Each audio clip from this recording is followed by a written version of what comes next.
Привет, друзья! Сейчас обеденный выпуск новостей Европы. В Германии усилились разногласия внутри правящей коалиции ХДС-ХСС и СДПГ. В Христианско-демократическом союзе все чаще критикуют коалиционный договор, указывая на отсутствие четкого плана работы правительства канцлера Фридриха Мерца на весь срок его полномочий. Одновременно Германия столкнулась с серьезными изменениями в автомобильной отрасли. Volkswagen прекратил производство в стеклянной мануфактуре в Дрездене, а на фоне этого китайские автопроизводители резко нарастили присутствие на немецком рынке. В Берлине и Брюсселе уже обсудили, как защитить европейский автопром, не нарушая принципы конкуренции. Председатель Еврокомиссии Урсула фон дер Ляйен подчеркнула о необходимости честных условий пересмотра торговых механизмов для всей Европы. Еще один резонансный эпизод – это масштабный сбой интернета в здании Бундестага, который временно нарушил работу парламента и вызвал вопрос о надежности цифровой инфраструктуры государственных институтов.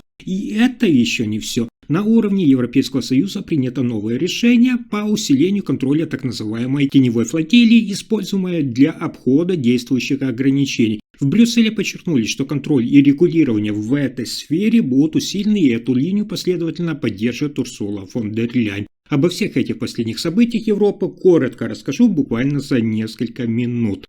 Итак, в Германии усиливаются разногласия внутри правящей коалиции ХДС-ХСС и Социал-демократической партии Германии СДПГ. Несмотря на подписанный коалиционный договор, в Христианско-демократическом союзе все чаще звучит критика, что документ не содержит четкого плана работы правительства Фридриха Мерца на все 4 года. В ХДС указывают, что ключевые моменты – это экономическая политика, миграция, социальные расходы и безопасность. Они зафиксированы расплывчато и отложены на более поздний срок. Это создает неопределенность в работе правительства Мерца и затрудняет принятие долгосрочных решений. Канцлер Германии Фридрих Мерц сталкивается с давлением внутри собственной партии. ХДС требует больше свободы действий и настаивает на возможности пересмотра отдельных положений коалиционного соглашение, если экономическая и политическая ситуация будет и дальше ухудшаться. В Берлине подчеркивают, что речь пока не идет о распаде коалиции, однако сам факт обсуждения возможных изменений показывает, что союз ХДС, ХСС и СДПГ остается нестабильным и зависит от постоянных компромиссов. Таким образом, правительство Мерца формально продолжает работу, но единичный стратегический курс на весь срок полномочий до сих пор не определен, что и усиливает напряженность внутри коалиции и неопределенность в политике Германии. Следующая новость – одна из самых важных для Германии. Автомобильный концерн Volkswagen, внимание, прекращает производство в своей стеклянной мануфактуре в Дрездене после 24 лет работы. Стеклянная мануфактура – это автомобильный завод и выставочное пространство. Завод, который с момента открытия специализировался на выпуске электромобилей премиум-класса и концептуальных прототипов, официально закрывает линию сборки. Причина – это изменение в стратегии компании. Производство в Дрездене было ориентировано на небольшие серии экспериментальной модели, но в условиях жесткой конкуренции на рынке электромобилей и необходимости оптимизации затрат такая модель стала неэффективной. Теперь Volkswagen сосредоточит основные усилия на крупных заводах с более высоким уровнем автоматизации и объема выпуска. Закрытие производства в стеклянной мануфактуре означает, что линейка моделей, которые выпускались там последние 2 десятилетия, будет снята с конвейеров. Сотрудники уже получают предложение перевода на другие производства или поддержки при увольнении. На самом деле, такое решение Volkswagen отражает более широкое изменение во всей отрасли. Автопроизводители стремятся оптимизировать свои расходы и адаптировать производство под массовый спрос на электромобили, а не мелкосерийные узкоспециализированные проекты.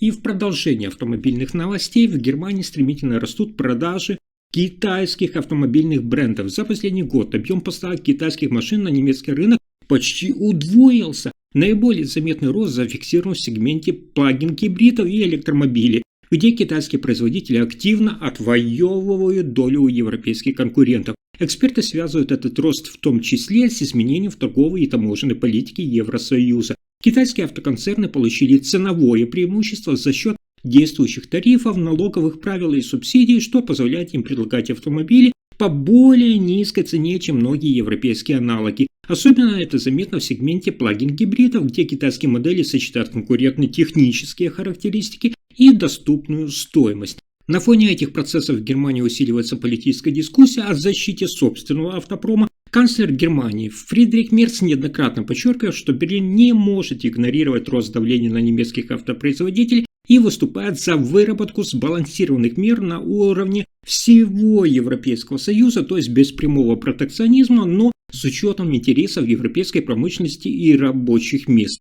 Китайские бренды активно укрепляют позиции не только за счет своих объемов продаж, но и через расширение дилерских сетей и сервисной инфраструктуры в Германии. Это делает их продукцию более доступной и повышает доверие со стороны немецких покупателей, которые ранее ориентировались преимущественно на традиционные европейские марки. В Брюсселе ситуацию также внимательно отслеживают. Председатель Еврокомиссии Урсула фон дер Ляйен заявила, что Евросоюз должен обеспечить четкую конкуренцию на внутреннем рынке и не допустить искажений, связанных с внешними субсидиями и ценовыми перекосами. Еврокомиссия рассматривает возможность корректировки торговой политики в отношении китайского автопрома.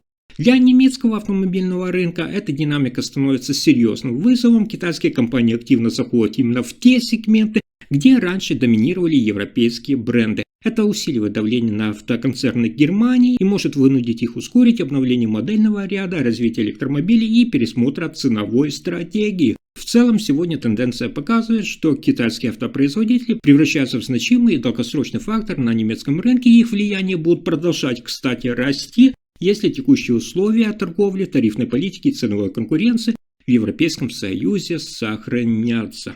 Но на этом новости дня не заканчиваются. В Германии в здании Бундестага, внимание, произошел масштабный сбой в работе интернета.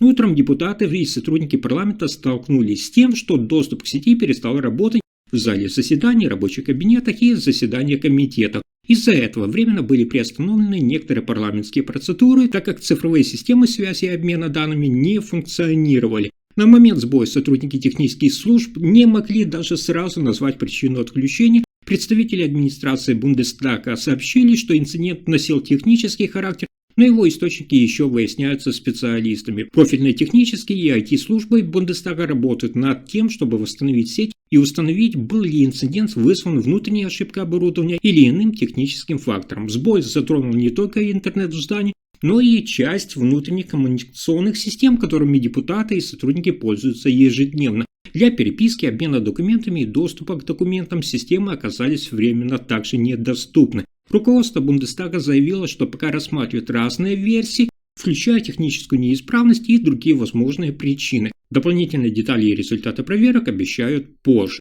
А дальше еще одна новость. В Европейском Союзе приняли решение усилить контроль за так называемой теневой флотилией, то есть судами и логистическими цепочками, которые используются для обхода европейских ограничений и действующих правил перевозок. Совет Европейского Союза расширил перечень ограничительных мер и ввел новые правила, которые позволяют ограничивать доступ таких судов в порты и пересматривать условия их страхового и финансового обслуживания. Меры касаются не только самих судов, но и компаний-операторов, владельцев, брокеров, а также страховых и финансовых структур, участвующих в непрозрачных логистических схемах. Эти правила призваны сделать морские перевозки более прозрачными и затруднить схему уклонения от санкций. Решение Совета ЕС поддерживает и линия Европейского Союза на усиление санкций против структур, способствующих обходу ограничений. Председатель Еврокомиссии Урсула фон дер Ляйен заявляла, что повышение эффективности санкционного режима остается ключевым элементом в европейской политике и что Еврокомиссия будет координировать мониторинг выполнения этих мер с национальными властями стран-членов.